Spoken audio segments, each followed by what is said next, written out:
నమస్తే, welcome to NC global news. రాష్ట్ర వ్యాప్తంగా సంచలనం సృష్టించినటువంటి అంతరాష్ట్ర ముఠా కరీంనగర్ జ్యువెలరీ షాప్ రాబరికి సంబంధించి పూర్తి వివరాలు ఎన్సీ గ్లోబల్ న్యూస్ స్టూడియో నుంచి ప్రశాంత్ అందిస్తారు. Welcome to NC global news. Karimnagar లో భారీ చోరీ అందరికీ తెలిసినటువంటి విషయమే. రాష్ట్ర వ్యాప్తంగా సంచలనం సృష్టించినటువంటి కరీంనగర్ జ్యువెలరీ షాప్ రాబరీ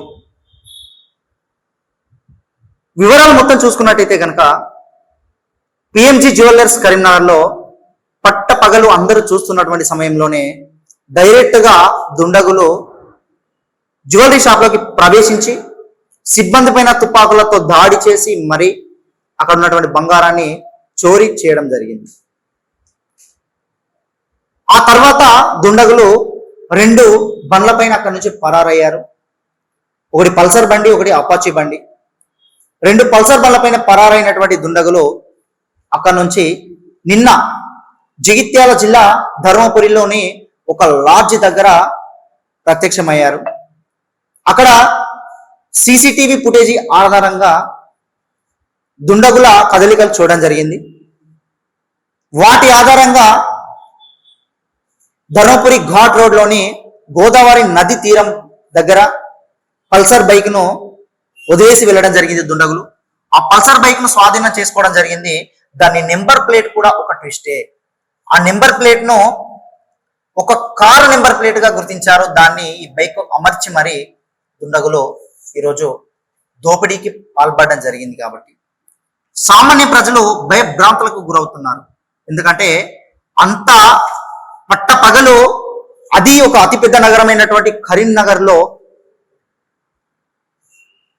అంత ఈజీగా, చాలా ధైర్యంగా తుపాకులతోటి దాడి చేసి మరి చోరీకి పాల్పడ్డటువంటి విషయం పైన రాష్ట్ర వ్యాప్తంగా సంచలనం సృష్టిస్తూ ఉంది. కాబట్టి ప్రజలంతా భయభ్రాంతులకు గురవుతా ఉన్నారు. ఈరోజు అంత సెక్యూరిటీ ఉన్నటువంటి అంత పెద్ద జ్యువెలరీ షాపులోనే దుండగులు అట్లాంటి పరిస్థితులకు పాల్పడ్డప్పుడు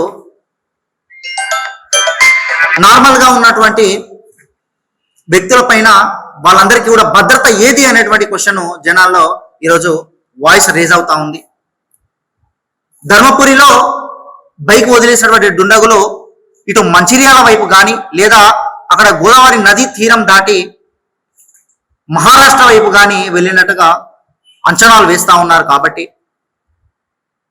పోలీసు వ్యవస్థ 16 బ్యాచ్లుగా డివైడ్ అయ్యి అక్కడ ఉన్నటువంటి గాలింపు చర్యలను చాలా వేగవంతంగా చెక్ పోస్టులు వేసి మరి ముందుకు తీసుకువెళ్తా ఉంది. కాబట్టి సమాజంలో ఉన్నటువంటి ప్రతి వ్యక్తి కూడా ఎక్కడ అనుమానం వచ్చినా, ఇలాంటి అనుమానపు వ్యక్తులు కనిపించినా కూడా ఖచ్చితంగా ఇన్ఫర్మేషన్ ముందే తెలియజేయండి. అట్లాగే గవర్నమెంట్ నుంచి రివార్డు కూడా విధించడం జరిగింది. దాదాపుగా ₹1,00,000 రివార్డు కూడా ఉంది ఆచూకీ తెలిపిన వాళ్ళకి. సో అందరూ కూడా మన వంతు మనం సహాయం చేసి, ఏదైతే మన మంచిర్యాల జిల్లా సైడ్ వచ్చినారో కాబట్టి అక్కడ ఉన్నటువంటి యువకులంతా కూడా అలర్ట్ అయ్యి కొంత సమాచారాన్ని తీసుకురావాల్సిందిగా మేము కోరుతా ఉన్నాము. అట్లాగే